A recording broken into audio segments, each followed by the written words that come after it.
May your guidance be with each one of us, and so be it. So, welcome everyone. We are happy to be here in this first Saturday of September. And to start this beautiful September, we have Jussara Korngold with us to this afternoon into this evening, talking about the law of return. Before I pass the word to Jussara, I would like to formally introduce her. Jussara Korngold is currently the General Secretary of the International Spiritist Council, former President and current Vice President of the United States Spiritist Federation. She is the founder and president of the Spiritist Group of New York and the Spiritist Alliance for Books. Mrs. Korngold is fluent in Portuguese, English, French, and Spanish. She is an international speaker, a published author, and a translator. Mrs. Korngold works for Brazil Child Health Data Institute as its main executive. And for many of us blessed to know Jussara at a closer position, right, Jussara? She's also a friend, a good person that we can always reach out, ask questions, and we know that she's going to be there for us, and especially when it comes to share her knowledge of Spiritism and all that she has studied and still, again, studying and learning with all of us. With no further ado, we would like to give you the moment, and so you can share Jussara with us this moment. And we thank you in advance for having this work here, do this work with the SSP as well. So thank you, and the floor is all yours. So hello, everyone. It's always with great happiness that I address you at the SSB. It's a Spiritist center that I have my love as well. And we have been partners and brothers and sisters for, I believe, since the beginning. And so today we have chosen this passage from the book Our Daily Bread that is called The Law of Return. The book Our Daily Bread is very special to my heart because it was the first book by Emmanuel that I worked in a translation at the time. Mr. Nestor Mazzotti, he was then the General Secretary of the International Spiritist Council, and he came to me and asked for us to translate this book. And I have to tell you that I thought it was such a huge task. It was so very difficult to do it. Little did I know how hard it was going to be, because at that point, and I'm talking like, almost 30 years ago, I didn't quite understood all those beautiful messages that Emmanuel has been bringing to us and brought to us, especially in this collection, Living Spring, which, Our Daily Bread is one of the books. And I remember that when I started translating the book, and I was really astonished with the amount of wisdom and that I could find in each and every paragraph and each lesson. And it was then that I started learning and understanding what Emmanuel said in terms of how we have really to study the gospel and to meditate about all the lessons of Jesus, because they have so many different levels, and those levels, we are going only to achieve those levels, to fully understand what Jesus wanted to tell us in his teachings. When we grow spiritually, we grow. And in this passage where he talks about, I'm not going to read the passage, but of course we will have an overview of the passage while we are talking.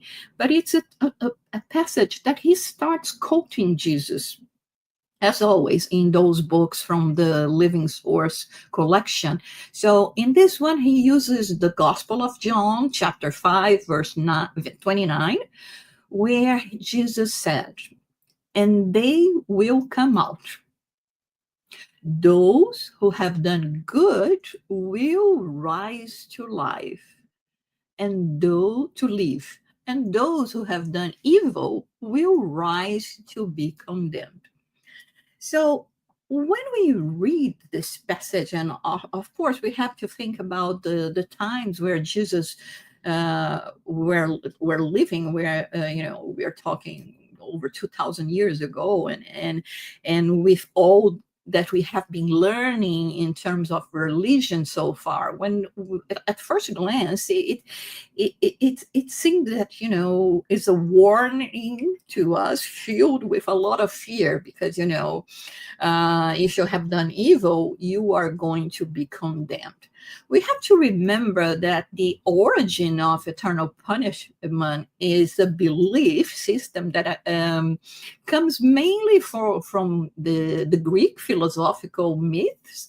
We find it in Plato. We know about the Hades, and then, of course, the Roman culture assimilated everything from the Greek as well, and came the Jewish apocalyptic way of thinking as well, that we find in the book of Daniel, the book of Enoch, the Quran texts, and the final judgment, and all of this, that we started basically from those people. So it dates the what we had with Christianity later on, that only absorbed in terms of resurrection, in terms of eternal punishment, what we had from before, from those people. So, but we have to understand that when Jesus was addressing people at that time, he had to use terminology, knowledge that people were used to understand. So they understood eternal punishment. They understood punishment. In fact, we know that Jesus was the one that came to present to us God under a totally new, different perspective, which was this God that is a father, a mother figure, and no longer that God that only punishes. And when we think about that, all those words, the one that have done good will rise to live, and then evil will rise to be condemned, he's not just saying that they will live or they will be condemned, but he says they will rise. What does it mean to be risen? The law of return that we are talking about here. So Jesus is talking about a different perspective, different horizon.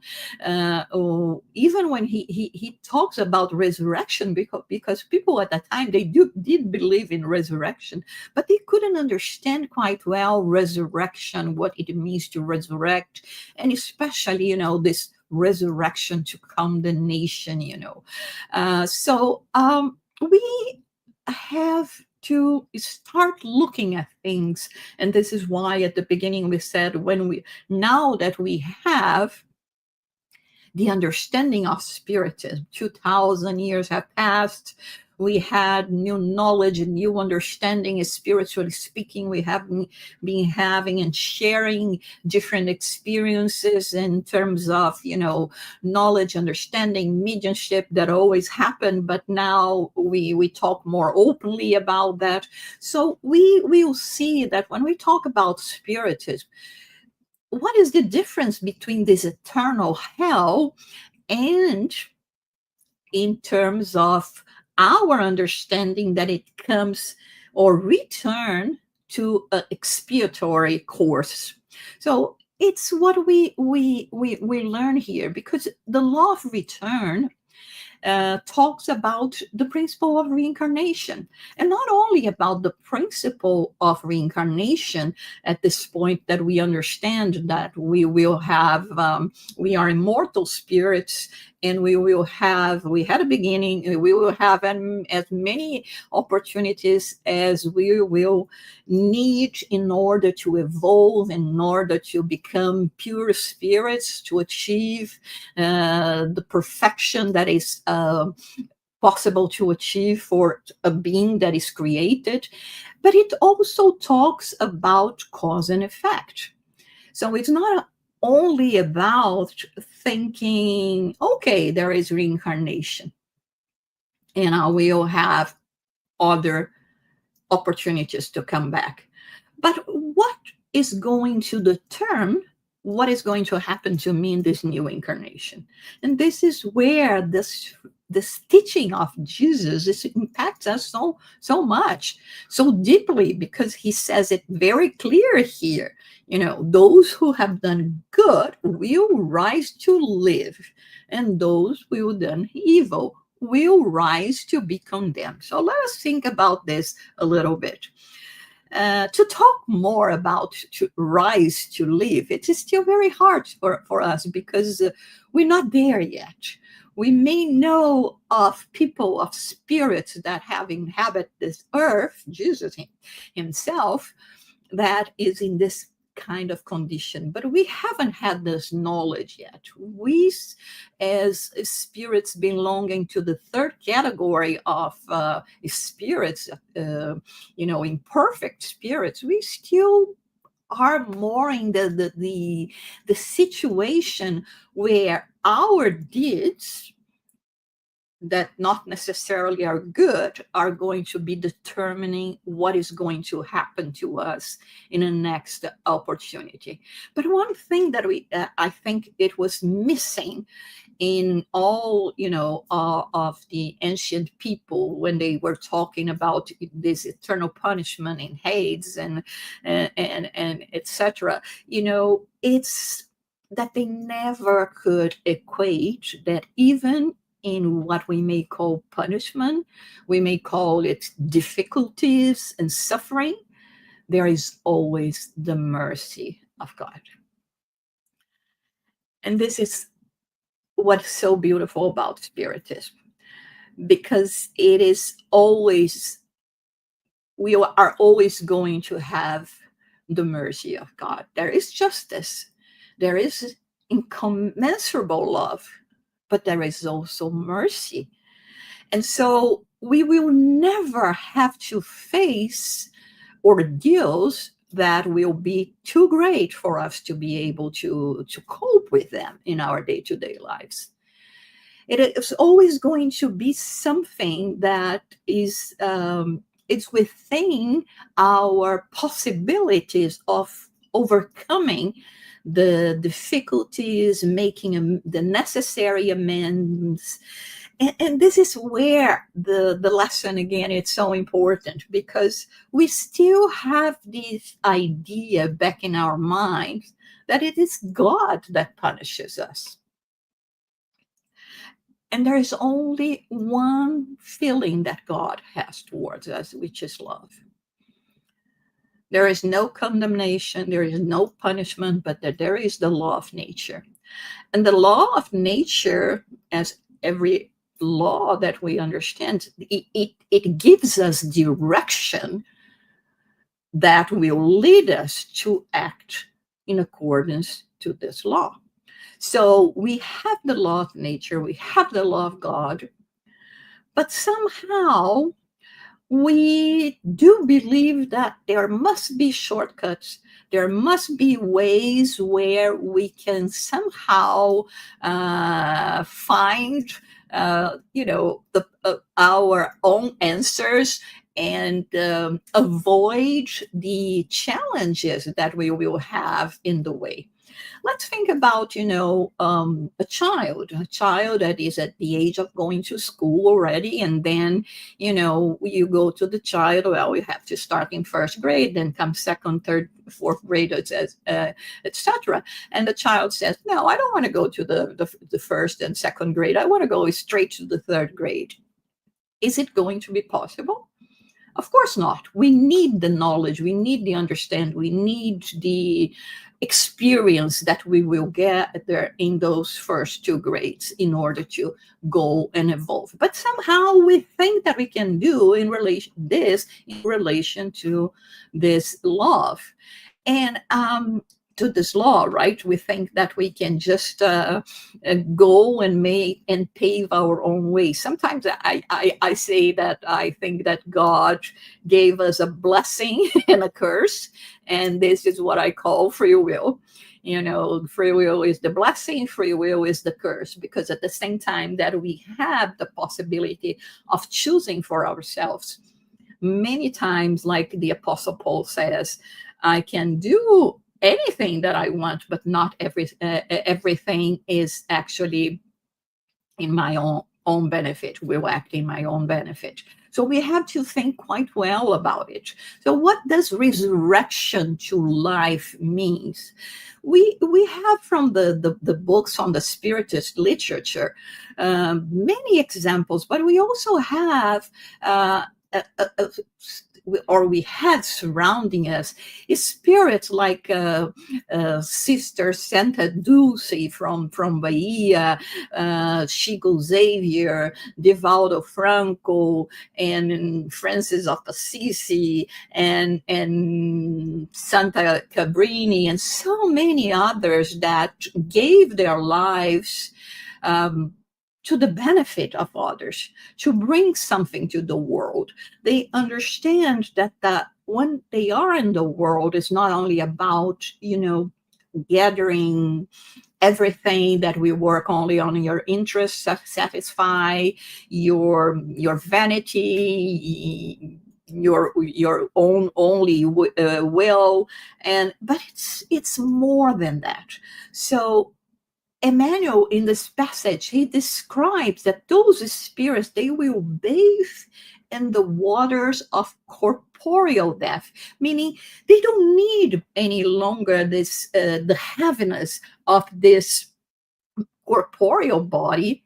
Of course, they will still come back, even if sometimes only in mission, especially in this planet where we are still going into this passage from a world of trials and atonements to a world of regeneration. They will come. They will want to help us. We see in the book Renunciation, for instance, the spirit Alcyone that lives in a very more evolved world, and she wants to come to help those that stay behind. And this is where we understand the mercy of God that allows that doesn't say you cannot go and rescue the ones you love and do good work in order to help others to advance, so that they do not keep on just repeating their errors.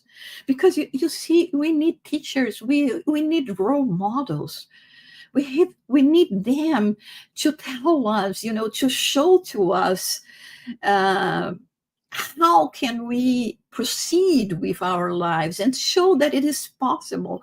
Many times, and I like it too, in this case that we mention, spirits that lived in the 21st century together with us, because sometimes when we talk about the lives of those that comes from,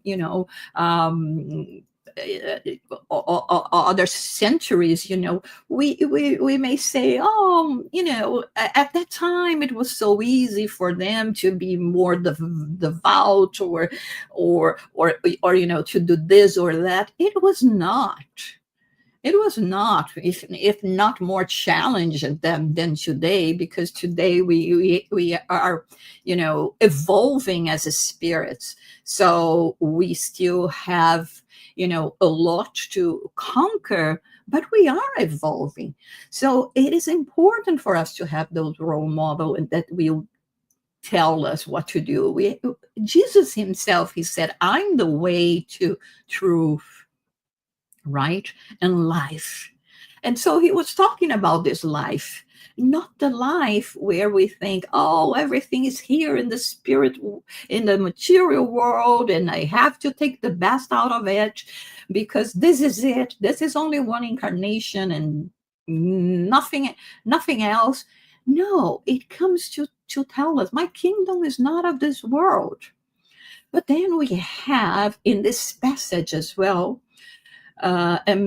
Jesus talking, and Emmanuel describing it to us as well, what it means, the resurrection, to be reborn, to come back again to condemnation. Again, would that be the punishment of God? Absolutely not. But it's the punishment, the unbearable weight of our own conscience. We have this book that is called I Have Returned, Voltaire, and by Brother Jacob Frederico Figner, where he describes his return to the spirit world. And very humbly, he says about his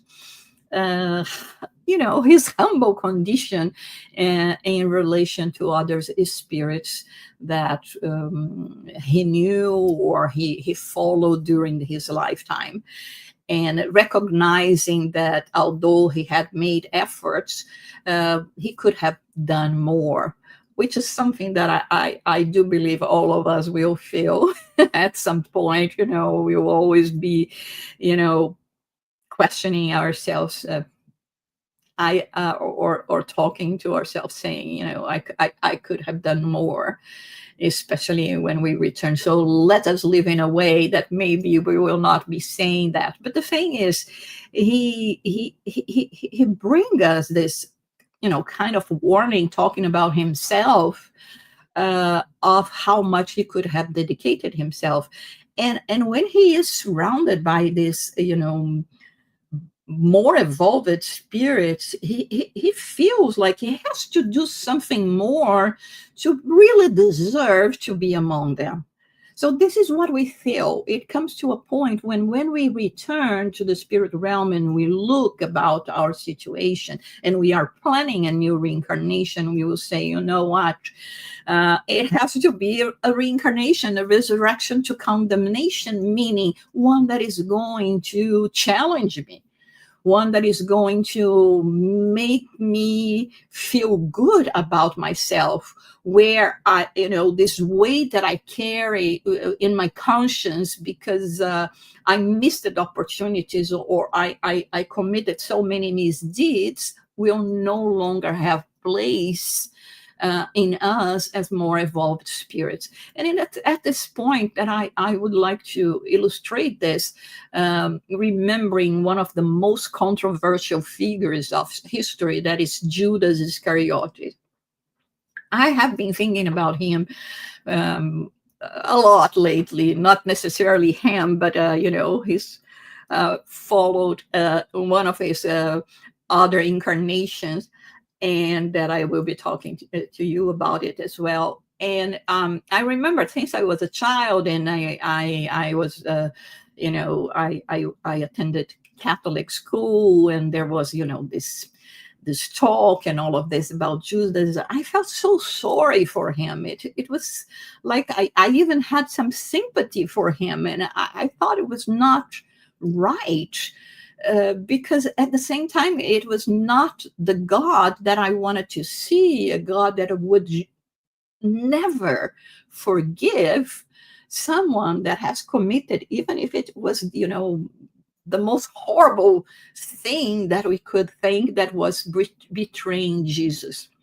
And since then, I've been studying and reading and thinking about all of us and our situations, maybe not as Judas, or we don't know that, but in other, of course, in other situations that we acted like him, like, betraying someone. But I was thinking about how we ourselves have to become as well forgiving, and forgiving not only of others, but forgiving of ourselves. And then I think about the situation, this resurrection to condemnation. So there we have Judas betraying Jesus. And, what is taught to us is that, he sold Jesus for 30 silver coins. And then when he saw that, what he thought was going to happen didn't happen, he couldn't cope with his guilty, and he committed suicide. from what we study and what we understand about Judas' way, uh, it was not that he wanted Jesus to, of course, he didn't want Jesus to die. He loved Jesus. He was without a doubt the Messiah to him, but he wanted to go to one of this shortcuts that we were talking about before. He said, what if I push Jesus a little bit, because Jesus is delaying too much in assuming the control, in liberating us from the Romans and all these Roman burdens that are imposed to us. So I'm going to speed up this process in a way that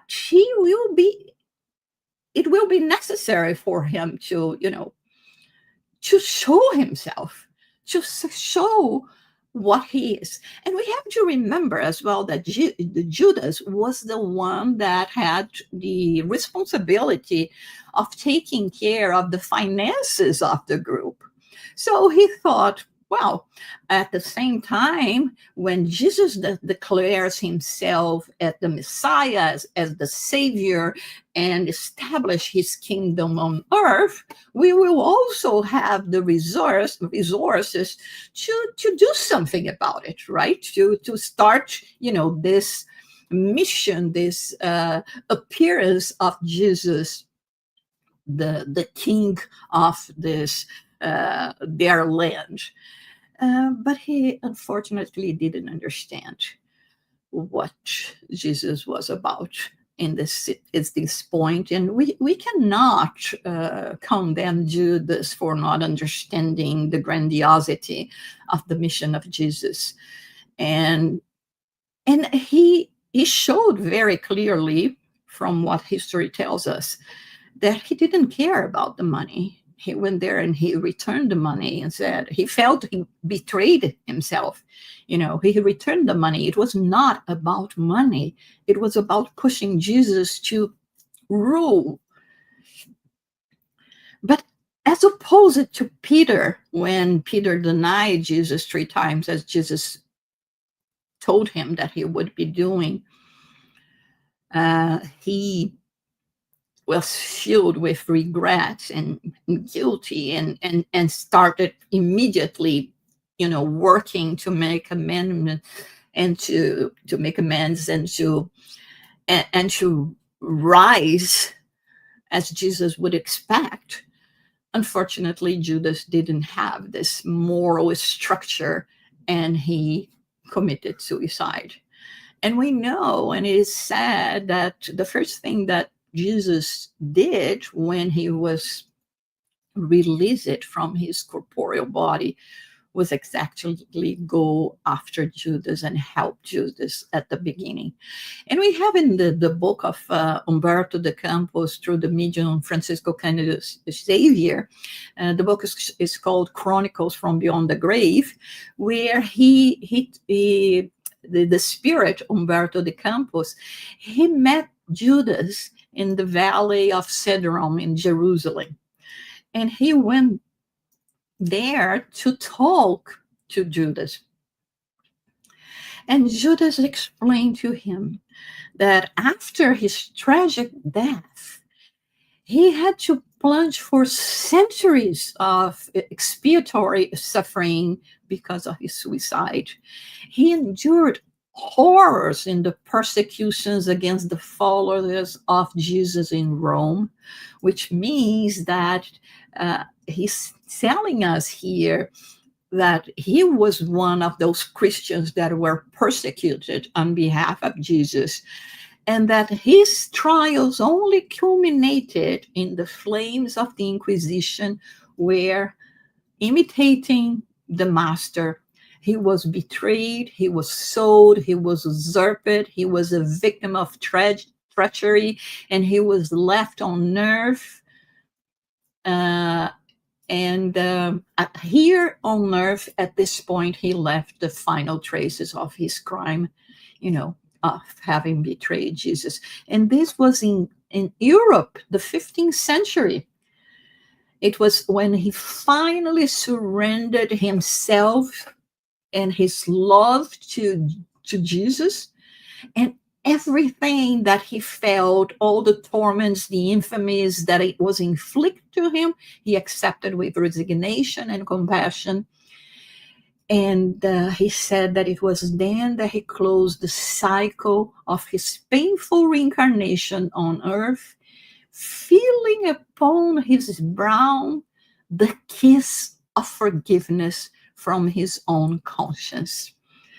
I think this is so beautiful, the way he talks to Humberto de Campos and the way he places his words, because it was with a kiss in the brow or in the cheek that he betrayed Jesus. And now he says, I was liberated by this kiss on the brow, but this kiss of forgiveness of my own conscience. And it took him 15 centuries. It was, in the reincarnation that he came as Joan of Arc. Also, Leon Denis and Zilda Gama talk about Joan of Arc as being Judas in a previous incarnation, returning exactly, with this mission to liberate France, because that was the country that was going to be one day giving birth to Spiritism through Allan Kardec. Why that was the country? Because it was, at the time, the country that represented knowledge, all philosophy and science and innovative lines of thinking would always come from France, and that's why Spiritism came from there as well.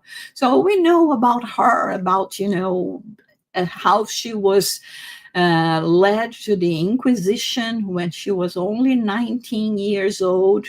But at this time, she completely surrendered and had this chance of, us hearing Judas himself saying, I finally liberated my conscience. I could forgive myself.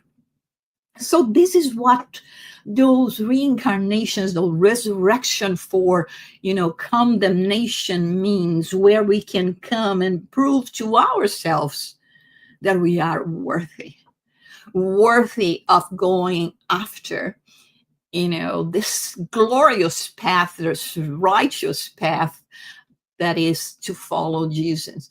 So it's at this point, it's very important for us to pay attention here that there was always, and there is always for us as well, assistance, blessings, guidance in our worst hours. There are always spirits, benefactors looking after us. Jesus will always be with us. The family members that preceded us to the return on the spiritual realm, they will be with us. And it is where we have to understand that even if we are called to give a testimony of our faith, of our renovation, of our understanding, and saying, this is not the world that I belong. I belong in the world where there is resurrection for the life, to where I can live. The other day I was listening to a podcast about one of the saints of the church that is very well known.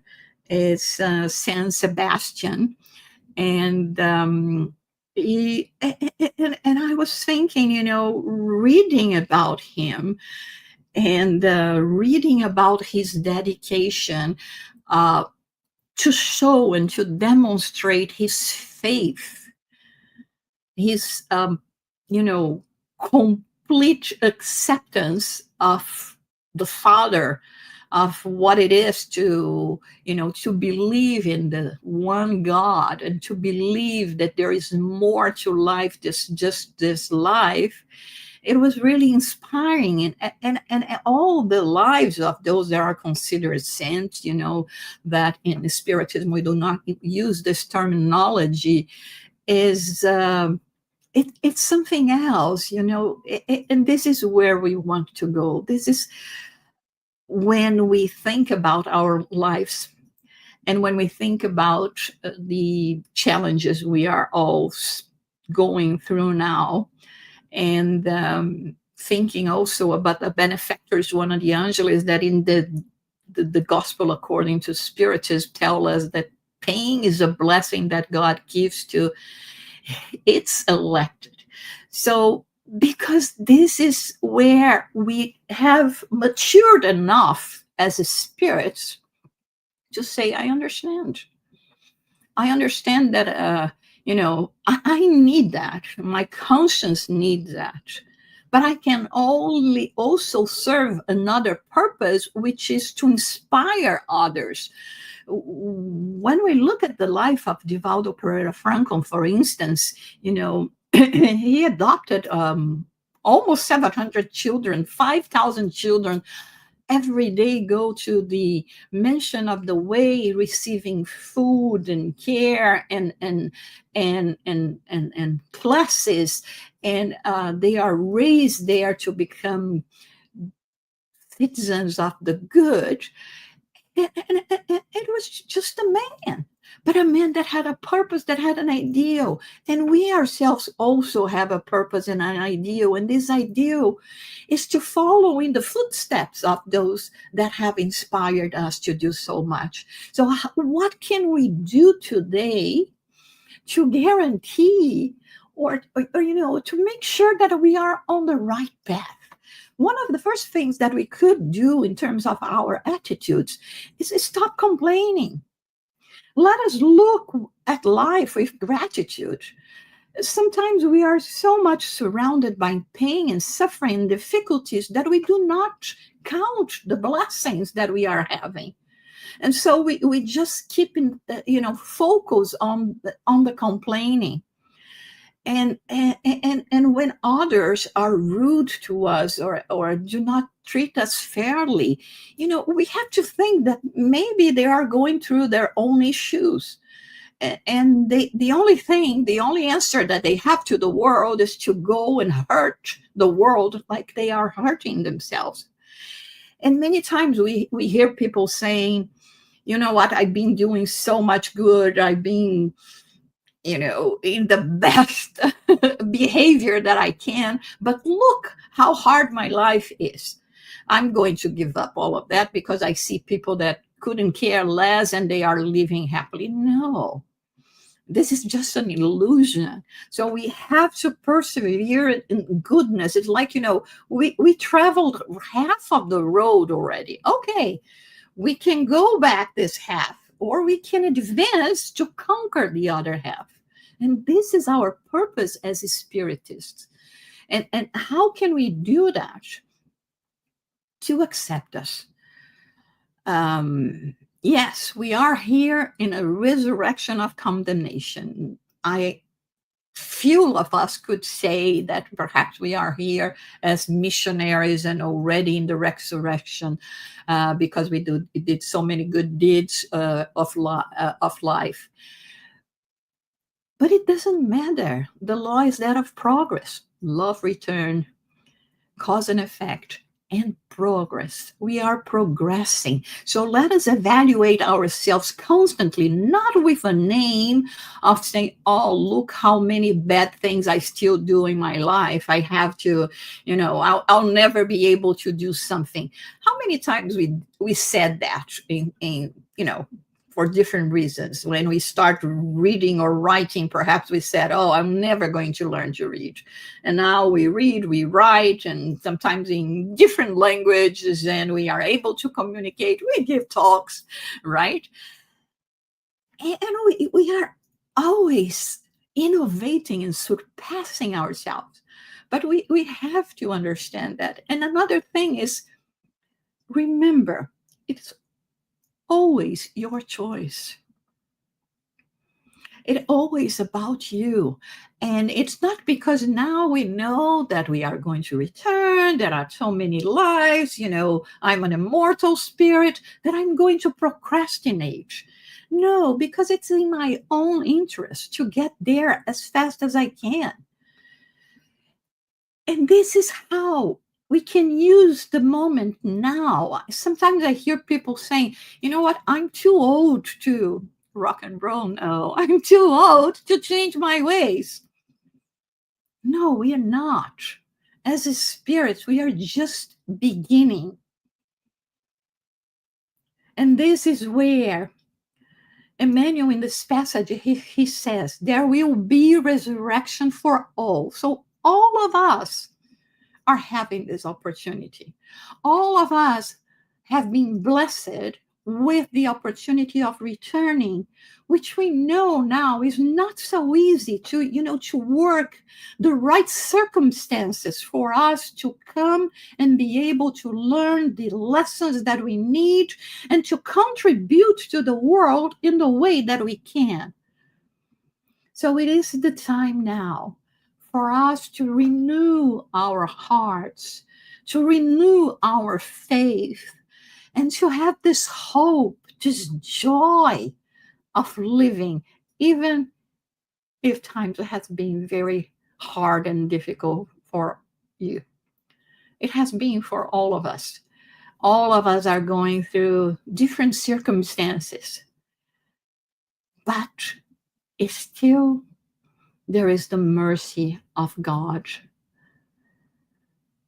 There is goodness surrounding us. There are opportunities that maybe we are missing because we are just looking at things with negativity and not allowing ourselves to be the positive side of things. And we are not here to be crushed. We are here to be enveloped by the love of God.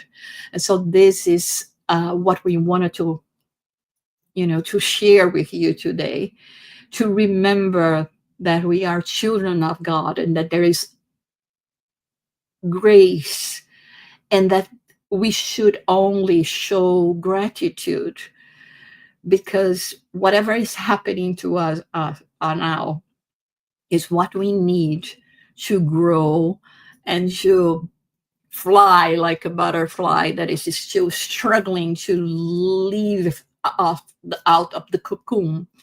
And we are like that, not knowing what the world is going to bring to us, but it's going to bring only resurrection to life in a way that we still do not know, but we will, because now we are learning and now we are determined to follow a different direction and to go each time more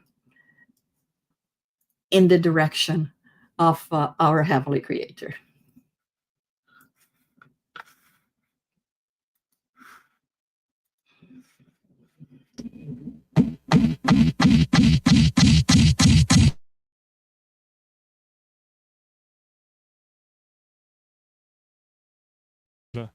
For this beautiful reminder. Can you hear me?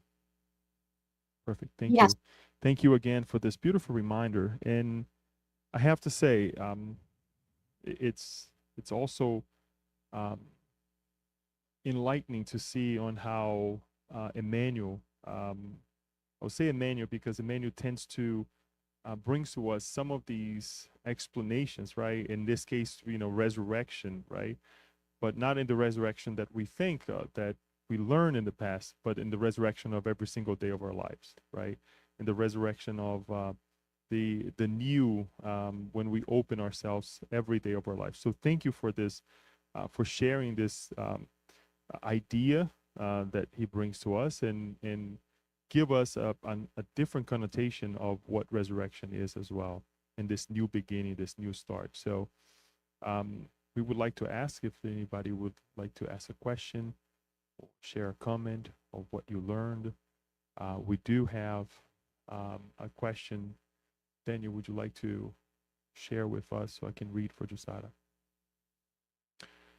So, Spiritism suggests that spiritists spirits plan their future incarnations to atone for past mistakes or to fulfill specific spiritual missions.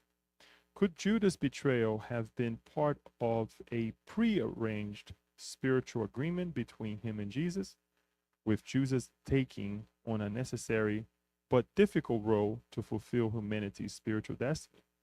If so, does this prearranged role absolve him of more responsibility?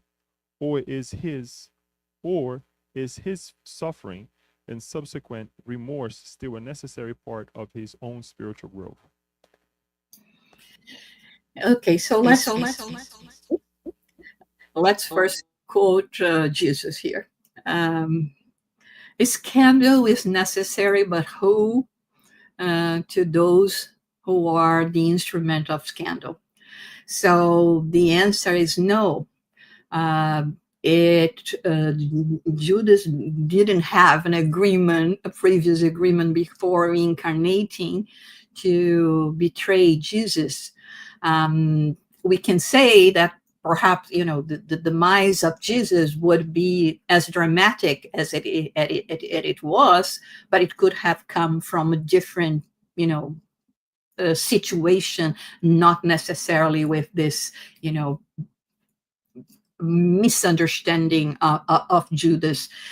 Of course, Jesus knew beforehand that Judas was going to betray him. He told his disciples about that, but and he knows about our inclinations, and he knew about how difficult it would be for Judas still to understand, like it was for all the other disciples. The other disciples were growing along with Jesus, and afterwards, when they were called to fulfill the role of apostles, right, or start disseminating the teachings of Jesus. But no, it is not planned.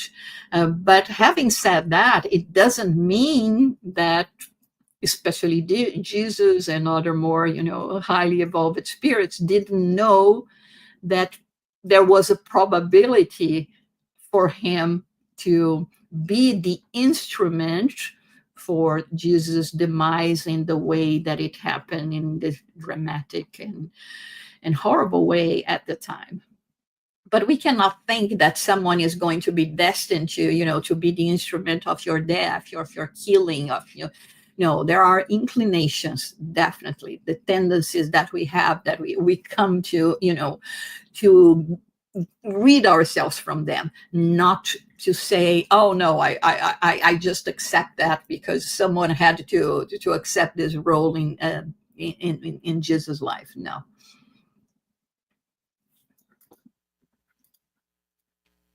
Thank you, Jussara. You touched on a very interesting topic I would say, somewhat the beginning of your talk, in terms of God not punishing us. God does not punish us, right? And this is an unfortunate perception that we all have.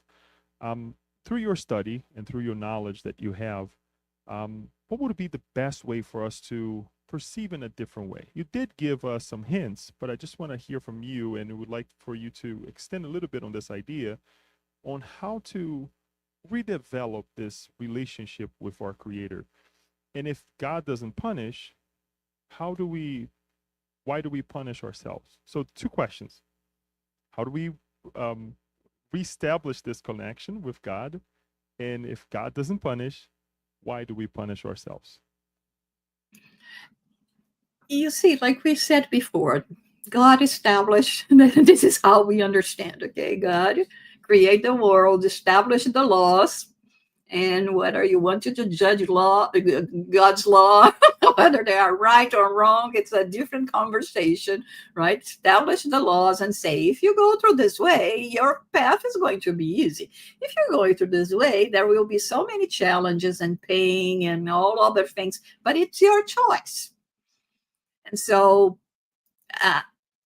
I'm telling you when I'm sending you messengers after messengers, to guide you in this direction and to say, you've been going through the hard track, go take the other one. So in this sense, it is, us choosing and us, bringing suffering to us. And in this way, it's when sometimes, yes, we are going to be punishing ourselves, saying, oh my God, how many times you have to go through this road? Don't you know already that this is not going to lead you anywhere? And how many times we do that in relations to our lives, and in the ways that we behave in our relationship, in our place of work, with our children, right? And we say, oh my God, right? But in relation to God, there is only, like we said, only one sentiment towards us, that is the sentiment of love. And according to God's laws, is that you are an immortal spirit, you are my children, my creation, and I will be giving you as many second chances, right? As many chances as you need in order to, as the prodigal son, return to me out of your own volition and understanding. But other than that, everything that we are going to be feeling in your path is the result of your choices. You're going to feel joy, happiness. It's because you choose this path. You're going to feel suffering, pain, is because you chose that path. And there will be a point where we'll say, no more. I still have to deal with the consequences of what I did before, but I'm not amassing more aggravations in my path.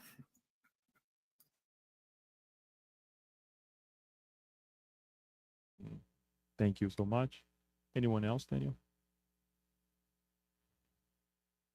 And this is from Alba. Alba says, thank you, Jussara, for the beautiful reminder of cherishing and embracing life. Taking Judas as an example, what message would you like to give during this month of suicide prevention? Interesting. Hi, Alba. Every time I think about, suicide, I first think about the people that have, those left behind, which is actually even my book that I wrote, because it is so hard, especially when they may come across also spiritism and understanding about this reality of life, continuing life, and we having to deal with our choices. And there is always this worry, so my loved one, how is my loved one is going to be feeling now? And there is always, attenuating circumstances. In this moment, if we are going to be talking about Judas himself, he was in a state of shock. He just felt like he couldn't live, with that guilt at that moment. And it was in a moment of complete craziness, not being able to cope with what was happening as a consequence of his actions. And that he said, I cannot live in my own skin. I have to get rid of that. I have to disappear. So there is attenuating circumstances in that. There is attenuating circumstances when we think about the majority of our suicides today happen because of lack of mental health careness, because we are still, although we talk so much more today about mental illness awareness, we are still somehow, some people still have prejudice in terms of talking about that. And sometimes we need help, we need assistance, and we are in a phase as a spirits, that we live this anguish, we live this contradiction within ourselves. Like, I know what it is to be good. I can see the light at the end of the tunnel, but I'm still so attracted by the shadow that lives in me. And so we live this contradiction as well. And sometimes it's just too hard. So, the message, and this the message that we were talking about today, regardless of what you are going through in life, remember that there is a purpose. There is a reason why we are here. And sometimes one of the things that Emmanuel and Chico used to say is, when life is too hard for you to cope with it, give your life to others, in the sense of stop thinking about you, about yourself, about your problems, about your worries. Go and try to do something for others. And most probably things are going to take a different perspective then. But yes, it's a serious problem that we have in our world, and it's still a high percentage of suicides happening around the world. And we need more spirituality, more understanding, saying, explaining to us there's no way we can run from our own conscience. It can be with a physical body or without a physical body, but it will be there. So the best thing to do is to address the root of our problems. And the more we accept this, and we accept the creation, and we accept this love and this mercy of our Creator, the easier it's going to be for us, to continue and to go on. And when things are really in a state of despair, we can only ask for mercy, more help, and more guidance for us to hang there through these difficult times. Thank you, Jussara. So I believe we have two more, right, Daniel? Yes, we have one from Orlando Gray. But before I post his question, I would like to ask a question to Jussara. Go ahead. Jussara, thank you so much for your presentation. Great presentation, and with very consoling insights. So my question is more related to reincarnation. So this returning to the physical environment. How can we approach, or what to say to someone that does not believe in reincarnation, but bring this consolation message that you just present to us, and we know that the person does not believe in reincarnation, and we don't want it to violate, the person's conscience, right? So we need to respect if he or she does not believe. But how can we bring this without saying that is the dogma of reincarnation, for example? Thank you. Daniel, I think that each time the world is making those things easier for us. I remember, when I used to watch my son playing video game and Mario and other things, and there is always, an extra life and a new life, and they say, oh, reincarnation. and each time more, our culture is showing, spirits acting, and I think the first issue that I think we should address without trying to impose anything is to bring out our mortality. So talk about our immortality, because sometimes I think, we are not thinking that we are going to be conscious after our passage here on earth. And maybe, very lightly we bring the question, well, wouldn't that be good if we could live again, have a new experience, start, as a new baby again? You made me remember Dante from I'm sure you remember him from Massachusetts, from Boston, and he was already old when I met him, but he said that he liked to take the city bus because he would choose people that were, you know, elderly and sit next to them and start saying, you know, I'm getting, you know, at that age that I'm start thinking about my own mortality. Do you think this is all that is? You know, I've been reading things about maybe there is life after death and maybe I will come back. And I remember that I thought was so interesting. He took that as a mission. He would be riding the bus and choosing the people to be talking to them about this. So I think in our case, I think the way I see Spiritism is much more about you thinking about yourself today, but with a purpose. And this purpose is, I want to become a good person. You know, this is what we learn in ethical morals of things as well, you know, becoming a good person. And this is what Spiritism is all about, us improving ourselves as human beings. And of course, for us, knowing that there is eternal life and that there is the return that I will have to deal with everything that I'm doing now. You know, it's what I sow is what I reap. It makes an extra appeal for us to become good. But I think we can try to go in not necessarily as directed, but saying, you know, I believe in immortality. Sometimes I go to people that are Catholics, Christians, and I say, you know what, I believe is exactly what you do believe. The only thing that I have extra in my beliefs is that I believe that I will come back, then that I will live another life, like so many others that we have. And in this country, we have Benjamin Franklin, right, with that burial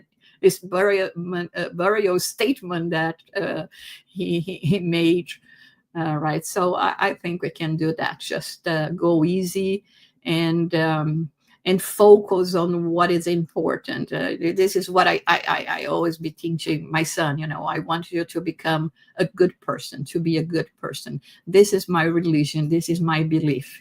What comes next, we will see.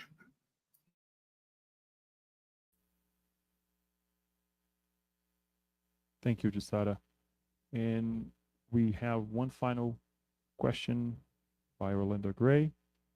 He says, you said we are going through what we need to go through now. So is there any wisdom or benefit in past life regression therapies outside of just curiosity? Or could it be detrimental to, and I can't see here. You see it from there better, Daniel? Yes, let me see here. Could be detrimental Outside to of just remember things. curiosity, or could it be detrimental to remember things weren't supposed to? Also say thank you. Okay. We are always we are always very curious about our past. And of course, we would love to hear that we were important figures in the past. Yeah, we probably were. And we went through so many different experiences. But we learn in Spiritism that the forgetfulness of the past is actually a blessing from God, because we wouldn't be able to deal with this, the knowledge of what we did.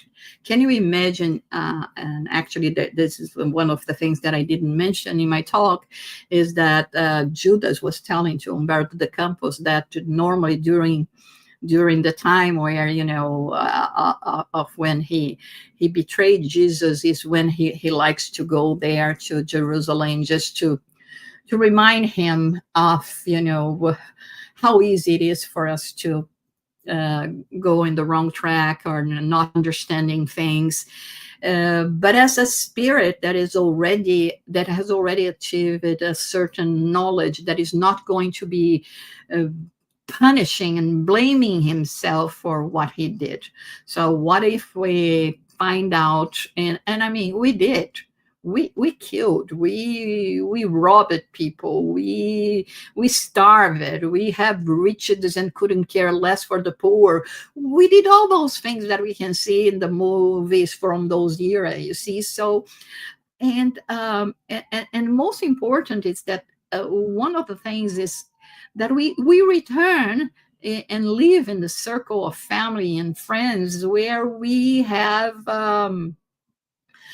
a history. And the thing that I say about remembering the past, it can be interesting for you to know about certain things. But listen, if God gives everyone the opportunity, the same opportunity, everyone is going to be remembering as well theirs, and is going to be remembering you. And they will look at you and say, oh, I remember him in the 13th century when he was one of those cruel soldiers that used to do horrible things in the villages that he attacked.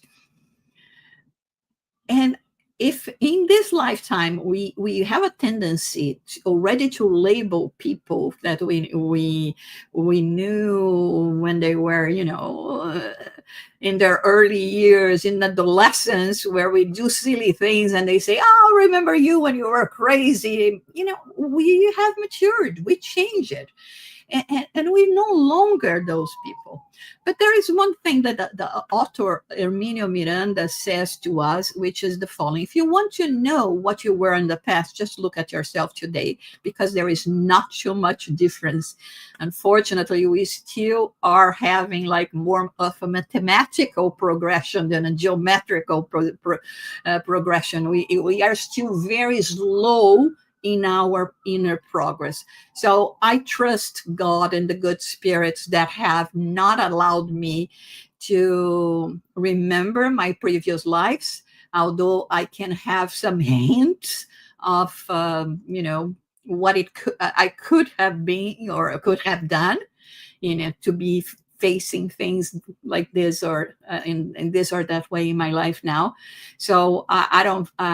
It's not a thought in terms of spiritism that it would be useful to us, unless there is, modern psychology today. They use this therapy of past regression, but then it's going to be indicated in certain circumstances that are, more like, let's say medicinal, no, medical circumstances than actually just because I'm curious and I want to know what I was.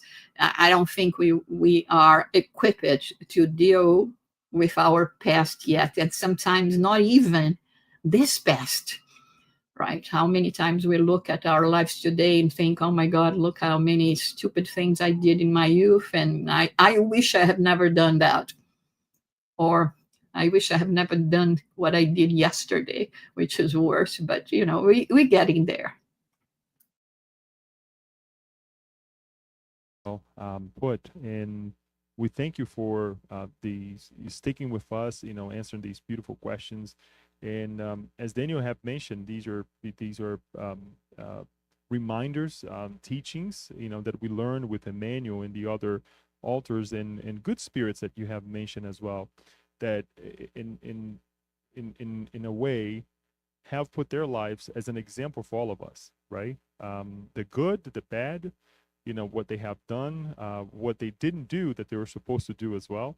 And we have a plethora of all these examples to shape ourselves, right? To change our ways as well, and to perhaps look in the future and remember good things, right?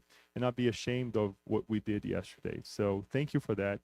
I would like to go ahead and call for a closing here, but why not ask you to say our final prayer so we can bid ourselves farewell, please.